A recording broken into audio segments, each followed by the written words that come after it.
우리가 살아가는 지구는 참으로 아름답습니다. 푸른 바다와 초록숲, 그리고 끝없이 펼쳐진 하늘이 우리를 감싸고 있습니다. 하지만 지구는 언제까지나 안전한 행성이 아닙니다. 기후변화, 전염병, 핵전쟁, 소행성 충돌 같은 위협은 점점 현실이 되어가고 있습니다. 만약 지구가 인류를 더 이상 품어주지 못한다면 우리는 어디로 가야 할까요? 인류가 오래전부터 바라보아온 붉은 행성, 화성이 바로 그 답이 될 수 있습니다. 지구는 태양으로부터 적당한 거리에 있어 생명이 살아갈 수 있는 드문 조건을 갖췄습니다. 이 조건을 우리는 골디락스 존, 생명 거주 가능 영역이라 부릅니다. 그러나 이 조건이 영원히 유지되지는 않습니다. 태양은 앞으로 수십억 년 후 거대한 적색 거성으로 팽창하며 지구를 집어삼킬 운명에 있습니다. 그보다 훨씬 이른 시간 안에도 지구는 점점 살기 어려운 환경으로 바뀌고 있습니다. 산업혁명 이후 기후변화는 눈에 띄게 가속화되었고 해수면 상승과 자원 고갈, 생태계 붕괴는 이미 진행 중입니다. 역사적으로도 지구는 5차례의 대멸종을 겪었고 공룡의 멸망은 단 한 번의 소행성 충돌이 문명을 바꿀 수 있다는 사실을 증명합니다. 따라서 인류가 생존을 이어가려면 지구에만 의존하지 않고 다른 행성을 준비해야 한다는 결론은 결코 피할 수 없습니다. 그 많고 많은 행성 중에 왜 우리는 화성에 가야 할까요? 태양계에는 수많은 행성이 있지만 화성만이 인류가 정착할 수 있는 현실적인 후보입니다. 금성은 두꺼운 대기로 인해 표면 온도가 섭씨 400도를 넘는 지옥 같은 환경입니다. 목성과 토성은 거대한 가스 행성으로 땅을 디딜 수조차 없습니다. 반면 화성은 지구와 비슷한 낮과 밤의 주기를 가지고 있으며 축의 기울기로 계절도 존재합니다. 또한 태양으로부터의 거리가 골디락스 존, 즉 생명 거주 가능 영역의 경계에 위치해 있습니다. 조건은 지구보다 훨씬 춥고 척박하지만 잠재적으로 액체 상태의 물이 존재할 수 있는 범위에 해당합니다. 실제로 극지방에는 얼음 형태의 물이 남아있고 과거에는 강과 호수가 흐른 흔적도 발견되었습니다. 대기는 얇지만 태양빛에 따라 날씨가 변하고 바람이 불며 거대한 먼지 폭풍이 일어나기도 합니다. 이 모든 사실은 화성이 단순히 메마른 땅이 아니라 생명과 인간 거주 가능성을 시험해 볼 수 있는 가장 유력한 행성임을 보여줍니다.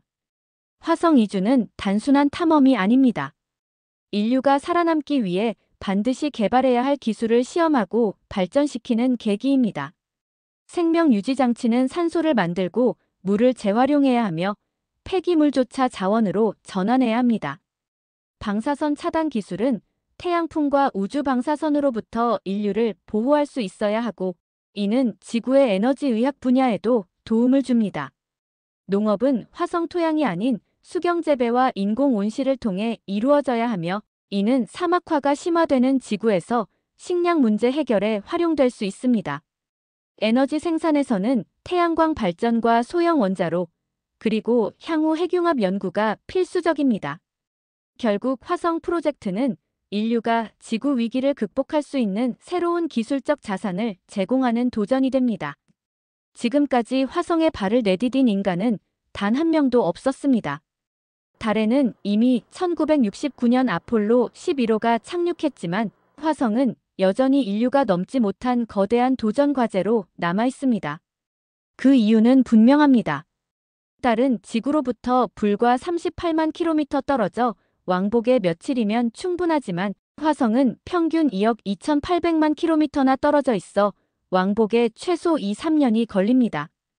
이 긴 여정 동안 우주인은 방사선에 노출되고 식량과 산소 보급 문제, 귀환 연료 확보, 무중력 생활로 인한 건강 악화, 극한의 고립 같은 난관에 직면합니다.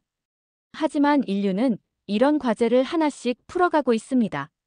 재사용 로켓의 발전으로 더 많은 연료와 화물을 실어 나를 수 있게 되었고 현지 자원 활용 기술을 통해 화성 얼음에서 물을 추출하고 이산화탄소 대기에서 산소를 생산하는 데 성공했습니다. 나사의 퍼서비어런스 탐사선에 실린 목시 장치는 이미 실제로 산소를 만들어내는 데 성공했습니다. 또한 화성 토양과 얼음을 활용해 귀환 연료를 합성하는 연구가 진행 중이며 인공중력 모듈 운동 장비 AI 기반 심리 지원 시스템 등도 개발되고 있습니다. 이제 화성 탐사는 단순한 꿈이 아니라 구체적 실행 단계로 옮겨지고 있습니다. 나사는 아르테미스 계획을 통해 달에 장기 기지를 건설하고 이를 화성 탐사의 발판으로 삼으려 합니다. 2030년대 초중반에는 최초의 인간을 화성에 착륙시키는 것을 목표로 하고 있습니다. 스페이스X는 스타쉽을 개발해 수백 명의 인원과 수천 톤의 화물을 화성까지 운송할 수 있도록 준비하고 있으며 일론 머스크는 2050년까지 100만 명 규모의 자급자족 도시를 건설하겠다는 비전을 제시했습니다. 중국은 2033년 유인 화성 탐사를 계획하고 있고 2050년까지 화성 기지를 세우려는 로드맵을 발표했습니다. 유럽 우주국은 나사와 함께 화성 샘플 귀환 임무를 진행하고 일본과 한국도 각각 독자적인 탐사선을 준비하고 있습니다. 화성은 이제 특정 국가만의 도전이 아니라 인류 전체가 협력과 경쟁 속에서 바라보는 공동의 목표가 되었습니다. 화성 이주는 하루아침에 이루어지는 일이 아닙니다. 수십 년에 걸쳐 4단계로 진행되는 거대한 프로젝트입니다. 첫 번째 단계는 현재 진행 중인 무인 탐사입니다. 탐사선과 로버는 화성의 토양 성분, 대기 조성, 방사선 환경, 물의 분포를 조사하고 있으며 이 과정은 이미 수십 년간 이어져 왔고 앞으로도 계속될 예정입니다. 화성 샘플을 실제로 지구로 가져와 분석하는 임무는 2030년 전후로 추진되고 있습니다. 두 번째 단계는 2030년대 중반에 예정된 유인 탐사입니다. 우주인들은 몇 주에서 몇 달 동안 화성에 머물며 기지 건설 후보지를 정밀 조사하게 됩니다. 이들은 지하 얼음을 채취해 물과 산소, 연료를 생산하는 실험을 하고 방사선 차단을 위해 화성 토양을 활용한 돔 형태의 임시 거주지를 시험할 것입니다. 또한 탐사 로봇과 이동수단을 이용해 주변 지형과 자원을 조사하며 온실과 소규모 농업 실험을 통해 단기간 생존이 가능한지를 검증합니다. 세 번째 단계는 2040년대에 들어설 장기 거주 실험입니다. 이 시기에는 대형 거주 모듈이 설치되고 수경 재배와 인공 온실에서 작물이 재배됩니다. 태양광 발전과 소형 원자로가 안정적인 에너지를 공급하며 대기 순환 장치와 폐기물 재활용 시스템이 작은 생태계를 유지합니다. 2단계에서는 인류가 실제로 몇 년 단위로 화성에서 머무를 수 있는지, 또 화성에서 얻은 물과 농작물이 생활을 유지하는 데 충분한지를 확인하게 됩니다. 네 번째 단계는 2050년 이후 본격적인 정착입니다. 약 20년간의 시험과 준비 끝에 화성의 자급자족 생태계가 구축되고 여러 기지가 연결되면서 하나의 작은 도시로 발전할 것입니다. 이때부터는 수만 명, 더 나아가 수백만 명이 거주하는 장기적인 화성 사회를 목표로 하게 됩니다. 결국 화성 이주는 앞으로 최소 30년에서 50년 이상 걸리는 장기 프로젝트이며 인류는 세대를 이어가며 이 꿈을 실현하게 될 것입니다.